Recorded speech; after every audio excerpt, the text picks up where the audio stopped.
স্বাধীনতার পর রাজনীতির সবচেয়ে বড় পালাবদলের বছর ছিল ২০২৪। টানা ১৬ বছর দুর্দান্ত প্রতাপে দেশ চালানোর পর পালিয়ে যেতে হয় শেখ হাসিনাকে। অভ্যুত্থানের পর ছাত্র জনতার প্রত্যাশা অনুযায়ী ক্ষমতায় আসেন নোবেলজয়ী ডক্টর মোহাম্মদ ইউনূস। দীর্ঘ সময় নির্যাতনের শিকার বিএনপি সহ সমমনা রাজনৈতিক দলগুলো এখন স্বস্তিতে। দেশের রাজনীতিতে এখন ঐক্যের সুর। চলতি বছরের রাজনীতির খবর জানাচ্ছেন সিকান্দার রহমান। ১৯৭১ সালে স্বাধীনতার পর চলতি বছর অর্থাৎ ২০২৪ ছিল দেশের রাজনীতিতে সবচেয়ে আলোচিত বছর।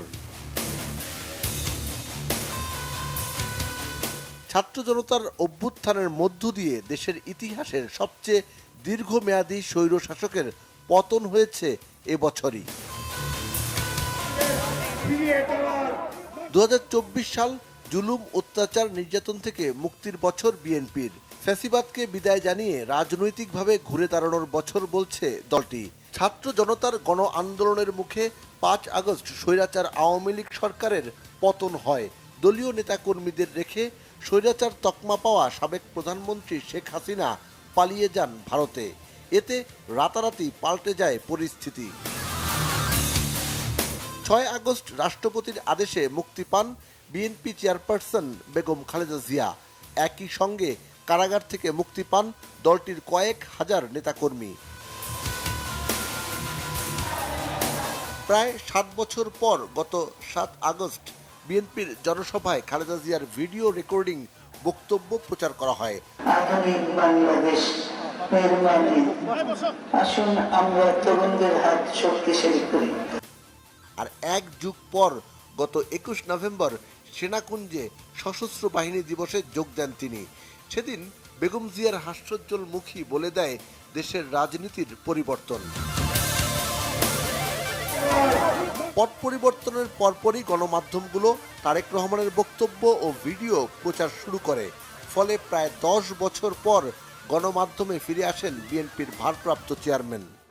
সমগ্র বাংলাদেশের মানুষ একটি নতুন প্রত্যাশা নিয়ে সামনের দিকে তাকিয়ে আছে, ভবিষ্যতের দিকে তাকিয়ে আছে। আওয়ামী লীগ সরকারের পতনের পর বিএনপির অবস্থা অনেকটাই বদলে গেছে। এখন সারা দেশে বাধাহীন পরিবেশে কর্মসূচি পালন করে যাচ্ছে দলটি। রাজনীতিতে চিরপ্রতিদ্বন্দ্বী আওয়ামী লীগ এখন কঠিন সংকটে। বাংলাদেশ জামাতে ইসলামী নতুন করে রাজনীতির মাঠে শক্ত অবস্থান নেয়ার চেষ্টা। বিভিন্ন দলকে নিয়ে ইসলামিক ফ্রন্ট এবং বৈষম্য বিরোধী আন্দোলনের ছাত্র তরুণদের সম্ভাব্য নতুন দলের প্রতিদ্বন্দ্বিতা মাঠের রাজনীতিকে কিছুটা হলেও আলোচনায় রেখেছে। সাধারণ মানুষ সহ ছাত্র জনতার ভাষা বুঝতে ব্যর্থ হওয়ায় পতন ঘটেছে আওয়ামী লীগের।